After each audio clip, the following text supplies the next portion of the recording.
भारतीय कुश्ती टीम के कोच चौबेपुर के लाल राम सजन यादव का भव्य स्वागत।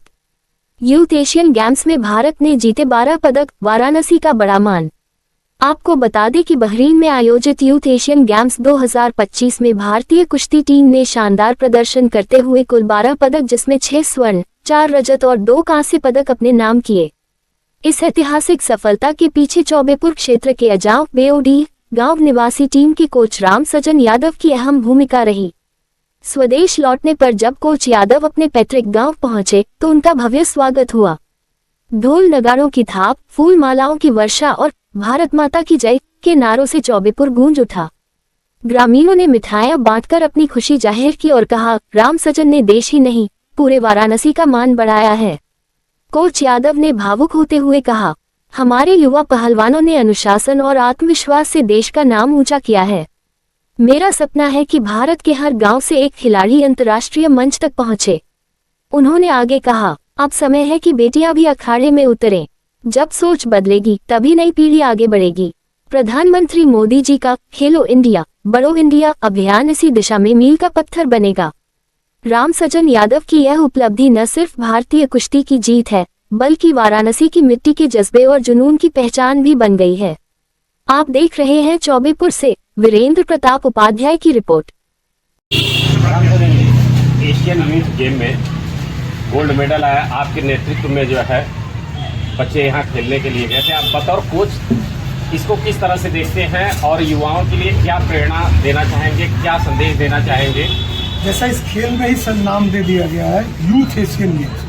अभी एशियन गेम्स और ओलंपिक होते थे लेकिन वो सीनियर वर्ग के होते थे, तो वो एक जो छिपी हुई प्रतिभाएं होती थी जो कम उम्र में बच्चे शुरू कर रहे थे उनके लिए विश्व स्तर पर कोई बड़ा मंच नहीं। एक मंच होता था जो कि फेडरेशन संघ कराती थी, वर्ल्ड चैंपियनशिप। इसके अलावा गेम्स कुछ नहीं होते थे। गेम्स होते थे एशियाड, ओलंपिक और कॉमनवेल्थ, लेकिन ये यूथ एशियन गेम्स हुआ है, इसके बाद भी यूथ ओलंपिक गेम हुआ। तो इससे जो युवा पहलवान है, जो छिपी प्रतिभाएं हैं, उनको आगे आने का एक बड़ा मंच मिल गया, बड़ी सोच मिल गई। अच्छा था।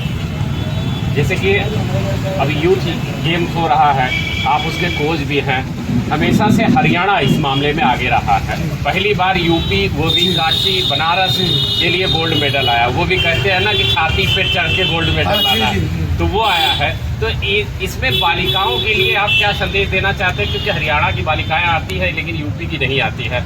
बताओ कोच, अब आप क्या संदेश देना चाहेंगे कि बच्चे इसमें जो है हरियाणा के, जैसे मैं देखता हूँ नेशनल इंटरनेशनल तमाम टूर्नामेंट में जाता हूँ, भारत की टीम लेकर बाहर भी जाता हूँ, मैं वहाँ ये देखता हूँ कि जो उनके गार्जियन हैं वो बहुत सक्रिय रहते हैं। अगर एक बच्चा नेशनल या इंटरनेशनल टूर्नामेंट में जा रहा है तो उसके साथ उसके दादा दादी, ताई ताऊ, पिताजी, उसके साथ के करीबी रिश्तेदार कम से कम 5-7 सदस्य चलते हैं। उसके रहने का, खाने का कोई दिक्कत न हो, ये चीज़ें गार्जियन की जो है वो बहुत ज़्यादा है। हमारे यहाँ थोड़ा सा गार्जियन अभी खेलों को लेकर के उतना जागरूक नहीं है। ये हम, जहाँ तक मेरी सोच है, समझ है, उसमें हम लोग पीछे हैं खेलों को लेकर। तो यूपी के गार्जियन के लिए क्या संदेश देना चाहेंगे? हम यही कहेंगे कि जैसे जो बच्चों की प्रतिभा है, पढ़ाई तो अच्छी चीज़ है, लेकिन पढ़ाई का मतलब ये नहीं कि सिर्फ पढ़ाई में ही बच्चों को झोंकिए।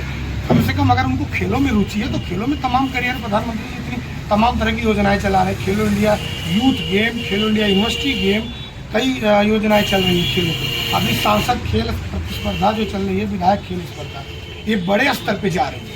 अभी हमारे यहाँ कानपुर और बनारस में हम लोगों की मीटिंग हुई थी, उसमें करीब 20 से 25 हज़ार लोग रजिस्ट्रेशन करवा रखे हैं, सांसद खेल स्पर्धा और विधायक खेल स्पर्धा।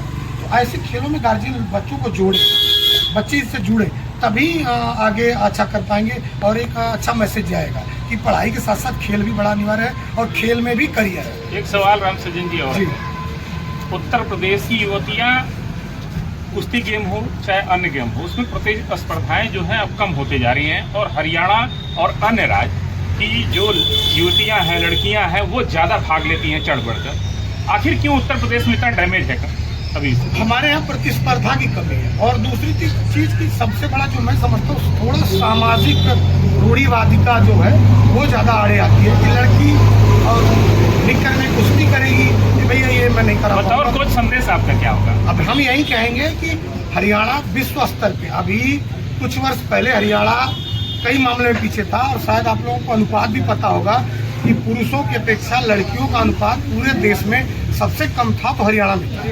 1000 पुरुषों के प्रति 700 कुछ लड़कियों का अनुपात था। लेकिन आज उन बच्चियों ने पूरे विश्व में तालका, अगर किसी प्रतियोगिता में जाती हैं बाहर तो बिना 3, 4, 5 गोल्ड, मतलब 10 इवेंट्स होते हैं, 10 में से आधे इवेंट्स तो भारत के आते हैं गोल्ड, और भारत में हरियाणा के आते हैं। तो गार्जियन से यही कहेंगे जो खास करके लड़कियों के हैं, जैसे मेरा कानपुर में जो एकेडमी चलती है कुश्ती एकेडमी, पूरे प्रदेश में सबसे ज़्यादा लड़कियां मेरे एकेडमी में होती है कुश्ती में। तो वो ऐसी चीज़ों से गार्जियन प्रभावित होते हैं। लड़कियों को थोड़ा सामाजिक रूढ़िवादिता से दूर करें। थोड़ा ये बच्ची हो है, ये निक्कर में खेलेगी, लोग क्या कहेंगे, समाज, जैसे एक दंगल मूवी बनी थी उसमें इस चीज़ों पर ज़्यादा फोकस किया गया, वो हमारे यहाँ ज़्यादा कमी है। इस बार 6 गोल्ड, 4 सिल्वर और 2 ब्रांज। जी, अगली बार क्या लक्ष्य होगा बताओ। दोगुना लक्ष्य रहेगा। भारत माता की जय, भारत माता की जय, वंदे मातरम, वंदे मातरम, ओम